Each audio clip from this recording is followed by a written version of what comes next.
Alléluia, Alléluia, Alléluia, Alléluia, Alléluia, Alléluia, Alléluia, Alléluia. Aujourd'hui s'est ouverte la porte du paradis. Marie est entrée dans la gloire de Dieu, exultez dans le ciel tous les anges. Alléluia, Alléluia, Alléluia, Alléluia, Alléluia, Alléluia, Alléluia, Alléluia. Le Seigneur soit avec vous. Et avec votre esprit. Évangile de Jésus-Christ selon saint Luc. Gloire à toi, Seigneur. Je fais le signe de la croix sur le front pour bien comprendre, sur la bouche pour bien la proclamer aux autres et sur le cœur pour bien l'aimer. En ces jours-là, Marie se mit en route rapidement vers une ville de la montagne de Judée. Elle entra dans la maison de Zacharie et salua Élisabeth. Or, quand Élisabeth entendit la salutation de Marie, l'enfant tressaillit en elle. Alors Élisabeth fut remplie de l'Esprit Saint et s'écria d'une voix forte : « Tu es bénie entre toutes les femmes, et le fruit de tes entrailles est béni. Comment ai-je ce bonheur que la mère de mon Seigneur vienne jusqu'à moi ? Car lorsque j'ai entendu tes paroles de salutation, l'enfant tressaillit d'allégresse au-dedans de moi. Heureuse celle qui a cru à l'accomplissement des paroles qui lui furent dites de la part du Seigneur. » Marie dit alors : « Mon âme exalte le Seigneur, mon esprit exulte en Dieu mon Sauveur. Il s'est penché sur son humble servante. Désormais tous les âges me diront bienheureuse. Le Puissant fait pour moi des merveilles, saint est son nom. Son amour s'étend d'âge en âge sur ceux qui le craignent. Déployant la force de son bras, il disperse les superbes. Il renverse les puissants de leur trône. Il élève les humbles. Il comble de bien les affamés, renvoie les riches les mains vides. Il relève Israël, son serviteur. Il se souvient de son amour, de la promesse faite à nos pères, en faveur d'Abraham et de sa race à jamais. » Marie demeura avec Élisabeth environ 3 mois, puis elle s'en retourna chez elle. Reprenons l'Alléluia.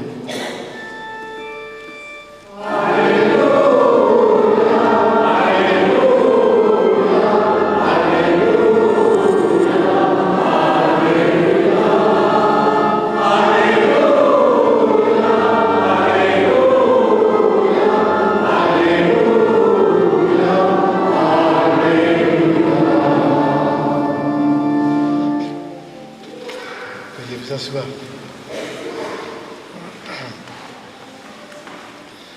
Chers amis, nous aimons bien regarder la Vierge Marie, la mère de Jésus.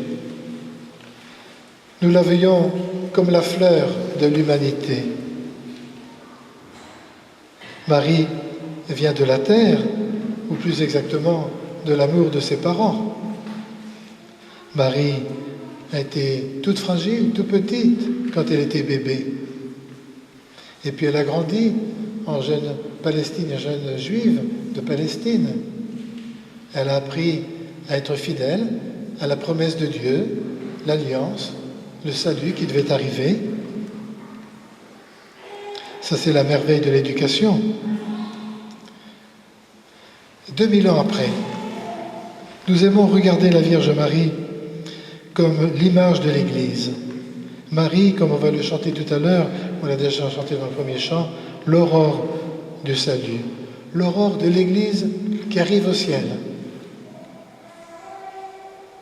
À la suite du Christ, qui est notre premier de cordée, Marie est la première sur le chemin de la résurrection. Ce qu'elle est, dans la gloire de Dieu, nous le serons nous le deviendrons. L'aurore qui éclaire déjà l'humanité, l'espérance et la louange ne devraient jamais nous quitter. Parce que nous sommes sûrs du chemin, du sommet, même si nous ne sommes pas encore arrivés, nous sommes sûrs de la victoire du Christ, mais actuellement, nous savons bien que nous avons encore des forces du mal qui font rage en nous et autour de nous. Et précisément, le texte de l'Apocalypse est très parlant, et pour toutes les époques, la nôtre comme celle d'hier et celle du temps de Jésus. Vous avez remarqué qu'il y a 3 personnages dans ce texte-là. Il y a l'enfant, ça peut être le Christ, le dragon, c'est toutes les forces du mal, Satan, le diable. Et puis, il y a une femme. Et on aurait tort de penser trop vite à la Vierge Marie. Dans l'esprit de Saint Jean, ne pense pas à la Vierge Marie. Elle est couronnée de 12 étoiles. 12, c'est le chiffre du peuple de Dieu, les 12 tribus d'Israël. Et même si on peut lire un peu plus l'Apocalypse, on se rend compte que ce peuple de Dieu, qui est l'Église aujourd'hui, représente l'humanité. Cette femme représente finalement l'humanité. Tous les hommes, toutes les femmes, tous les enfants. Et cette humanité, chers amis, nous la voyons engagée dans une lutte à mort face au dragon de la violence, de l'intolérance, de la maladie, de la mort. Les dragons de la pollution et des puissances infernales. Les dragons d'un système économique qui font tant souffrir des millions de gens.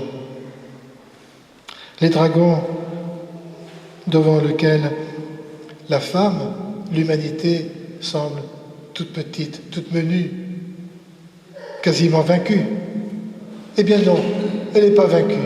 Et c'est ça la bonne nouvelle de l'Apocalypse. Elle n'est pas vaincue. Justement, Dieu va intervenir et récupère au moment décisif l'enfant, ce fils de la terre, qui deviendra le chef de l'humanité.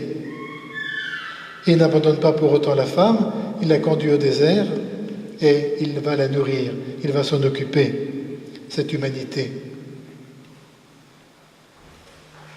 Le dragon, certes, est blessé, il est blessé à mort, mais vous savez bien qu'une bête féroce à l'agonie est dangereuse. Finalement, il y a un 4e personnage dans ce texte-là. C'est Dieu lui-même qui est efficace. C'est celui qui apporte le salut. Mais pour échapper au dragon, il faut faire ce qui est marqué dans ce texte-là. Il faut accepter d'aller au désert, passer par des manques, savoir revenir à l'essentiel. Je pense à une personne que j'ai rencontrée et qui me disait son ressentiment parce que son frère et sa sœur la laissent toute seule s'occuper de ses vieux parents. Et vous savez, quand on a du ressentiment, alors on est vite dur avec les autres, on bloque, il n'y a plus de dialogue. Alors elle me disait, mais que faire? J'ai 100 mois, que faire?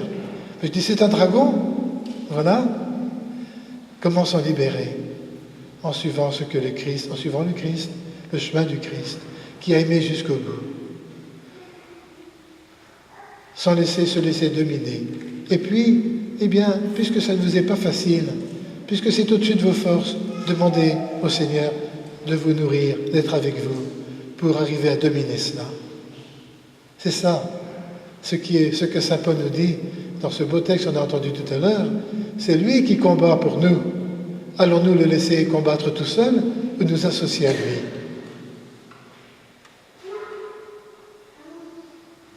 Cette fête de l'Assomption soutient notre espérance, l'espérance chrétienne, qui en éclairant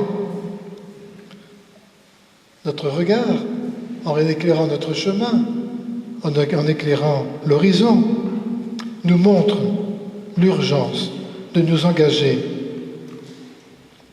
de manière tenace et joyeuse pour faire grandir tous les hommes, car il s'agit bien de l'humanité.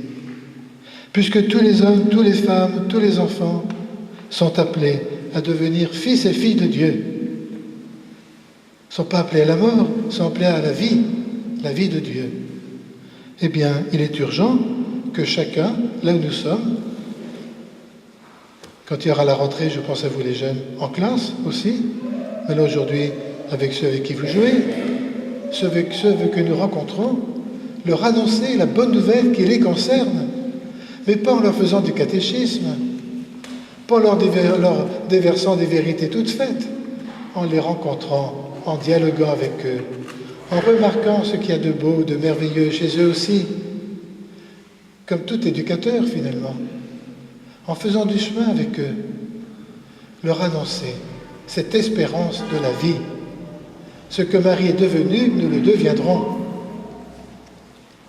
Et pour cela, il est urgent aussi de nous entraider les uns et les autres à prendre la direction de cette belle Assomption.